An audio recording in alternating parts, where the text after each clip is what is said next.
Good afternoon, friends. Myself Jadsai Kishore from Naukar Institute. Today I will teach in Standard 12, Flamingo book, lesson number 2, Lost Spring, second story.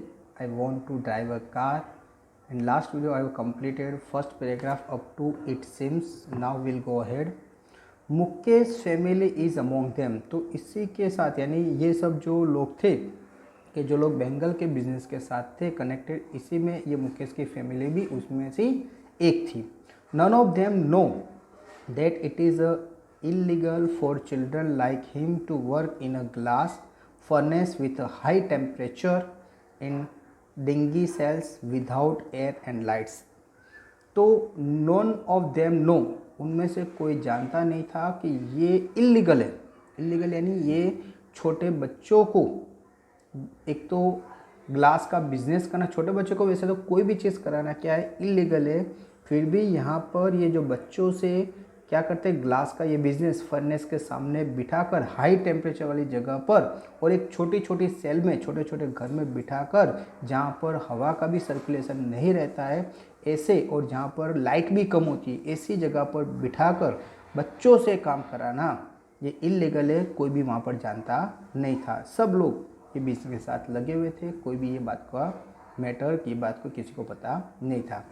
That the law if enforced, okay, जैसे यहाँ पर हर जगह law था, लेकिन जैसे ये जगह पर ये लॉ जो था उसका कोई प्रभाव नहीं था। ओके, हर एक जगह ऐसा है कि भाई छोटे बच्चों से काम नहीं कराते हैं, लेकिन ये जो जगह थी फिरोजाबाद, वहाँ पर ये ऐसा कोई रूल्स या लॉ जैसे लागू पड़ता नहीं था। Could get him and all those 20,000 children out of the hot furnace where they slog their daylight hours, often losing the brightness of their eyes।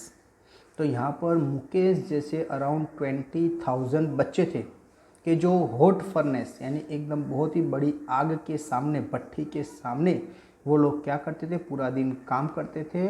दिन का प्रकाश वो कभी देखते नहीं थे, और ऐसा वो कितने घंटों तक वो इसी जैसे भट्ठी के सामने काम करते थे, और जैसे धीरे धीरे उनकी आंखें एकदम वीक हो जाती थी और उनकी आंखें वो कुछ टाइम के बाद जैसे दिखना बंद हो जाता है, यानी ये लोग अंधे हो जाते थे। ऐसा भी बहुत सारे इंसिडेंट वहाँ पर हुए थे।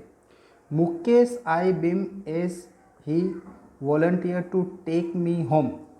ओके, तो मुकेश ने सोचा, यानी मुकेश के ऐसा सोच रहा था कि भी ये राइटर को अपने घर ले जाए। बीम का मीनिंग होता है साइन, चमकना। उसकी आंखें चमक रही थी जब राइटर ने उसको बोला कि आप कहाँ रहते हो, तो मुकेश अपने साथ ये राइटर को घर ले जा रहा था, तब उसकी आंखें जैसे चमक रही थी।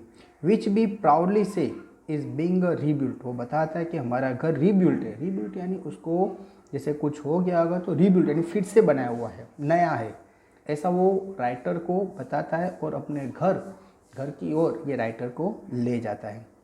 We walked down stinking lanes. Stinking यानी बहुत ही छोटी छोटी और बैड स्मेल।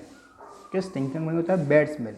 तो बैड स्मेल जहाँ पर बहुत ही बदबू आती है, ऐसी लाइन से ये जो मुकेश है वो राइटर अनीश जंग को अपने घर की तरफ ले जाता है। चॉकड विथ गार्बेज, चॉकड यानी भरी हुई, गार्बेज यानी डस्ट, कचरा, कचरे से भरी हुई, जिसमें बहुत सारी गंध आती है, ऐसी जगह से, ऐसी लाइन से ये जो मुकेश था वो राइटर को अपने घर पर ले जाता है। Past homes that remain hovels with crumbling walls, जो घर से वो पास हो रहे थे वो सब एकदम slum area.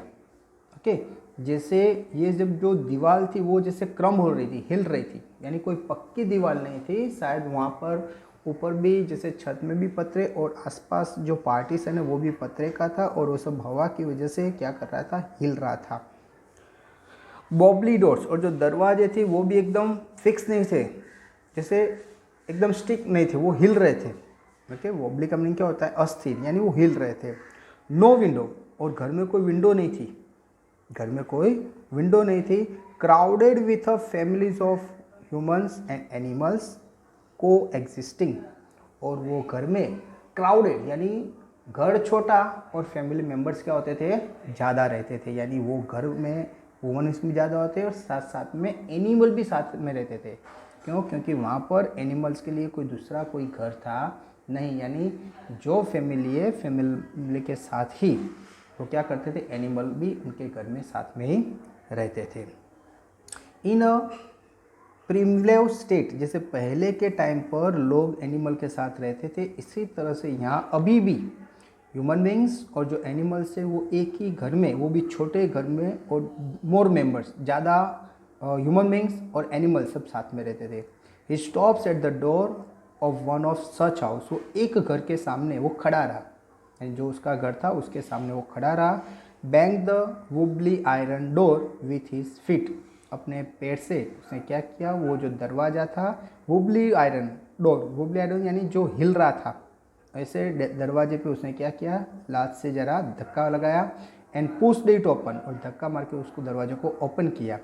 We enter a half built set, okay, तो हम एंटर हुए कि जो घर आधा हुआ, यानी आधा बना हुआ था, यानी पूरा अच्छी तरह से बना हुआ नहीं था, वो आधा बना हुआ घर में जैसे हम एंटर हुए। In one part of it, एक घर के कॉर्नर पर, हैच्ड विथ डेड ग्रास, घर के एक कोने में देखा तो वहाँ पर डेड घास यानी घास पड़ा हुआ था, यानी सूखा हुआ घास, कि जिसका यूज़ वो लोग फायरवुड की तरह करते थे। It is a firewood stove over which sits a large vessel on seething spinach leaves, तो उसने देखा कि घर के कोने में एक जगह जो सूखी लकड़ी या ये सूखा घास पड़ा था कि जो लोग फायरवुड की तरह यूज़ कर रहे थे, और उसने देखा कि स्टव के ऊपर एक लार्ज वेसल बड़ा वेसल यानी वासन, बर्तन, कोई बर्तन पड़ा था, और दूसरा ऑफ स्नीजिंग स्पिंच लीव्स, और दूसरा एक साइड में बड़ा एक बर्तन था जिसमें स्नीजिंग स्पिंच यानी पालक की जो सब्जी होती है उसको चॉप्ड करके यानी काट कर वो साइड में पड़ी थी। शायद आज उनके घर में क्या बनेगा, ये पालक की सब्जी बननी होगी। On the ground the large aluminium plates are more chopped vegetables, okay, तो ये चॉप्ड वेजिटेबल्स उसमें पड़े थे। ओके फ्रेंड्स, तो आज यहाँ तक करते हैं। अगर आपको कोई डाउट है तो आप यही वीडियो को बार बार देख सकते हो। Okay friends, thank you very much to listen carefully. आपको उसके साथ जो PDF मिलेगा वो आपको होमवर्क में रहेगा। Okay friends, thank you very much.